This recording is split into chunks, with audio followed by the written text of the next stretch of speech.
পেছো পেছো পেছো পেছো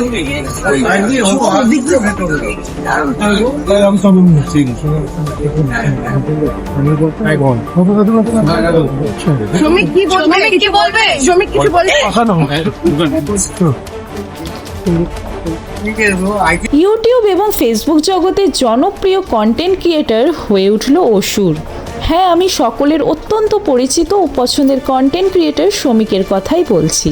এই content creator বেশ কিছুদিন আগে পর্যন্ত কখনো মা কখনো বোন বিভিন্ন ধরনের নারী চরিত্রের ভূমিকায় দর্শকদের মন জয় করছিল। তার ভিডিওতে নারীদের সুরক্ষার বার্তাও শুনতে পাওয়া যায়। সেই শ্রমিকের হাতে তারই এক 22 বছরের মহিলা বন্ধু একভাবে 12 ঘন্টা ধরে অকথ্য মারধর, ঘুষি ও শ্লীলতাহানির শিকার হলো। একদিকে শ্রমিকের কিছু ফলোয়ার্সরা কমেন্ট ও পোস্টের দ্বারা জানাচ্ছে শ্রমিক কিছুদিন আগেও বিভিন্ন প্রতিবাদমূলক ভিডিও করার কারণে তাকে ভুল কেসে ফাঁসানো হচ্ছে।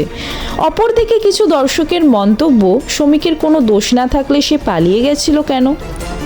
ঘটনা সূত্রে জানা যায় দমদম থেকে শ্রমিককে পুলিশ আটক করেছে। বন্ধুরা, ভেবে দেখুন তো, আমরা আসলে কাকে ইনফ্লুয়েন্সার ভেবে এসেছি?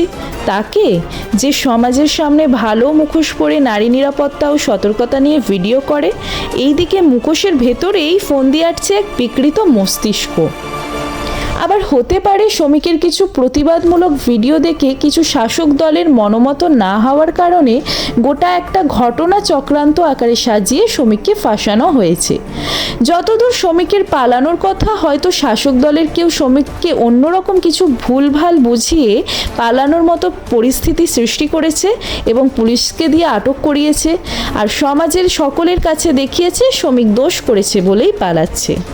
আবার এটাও হতে পারে শ্রমিক সোশ্যাল মিডিয়ার জগতে অতিরিক্ত নাম, যশ, খ্যাতি অর্জন করে দিক জ্ঞান শূন্য হয়ে এই বিকৃত মানসিকতাকে নিজের আনন্দ ফুর্তির মাধ্যম হিসাবে বেছে নিয়েছে। আজ একজন ইনফ্লুয়েন্সার যদি এই কাণ্ড ঘটাতে পারে, আমরা এই সমাজে কাকে বিশ্বাস করব? তাই আসুন বিশ্বাস থেকে বেশি সতর্ক হই এবং সতর্ক করি আমার আপনার বাড়ির প্রত্যেক মহিলা সদস্যকে, এবং সঠিক যুক্তি ও বিচার বুদ্ধি দ্বারা সাহায্য করি প্রশাসনকে আসল দোষী খুঁজে বার করতে।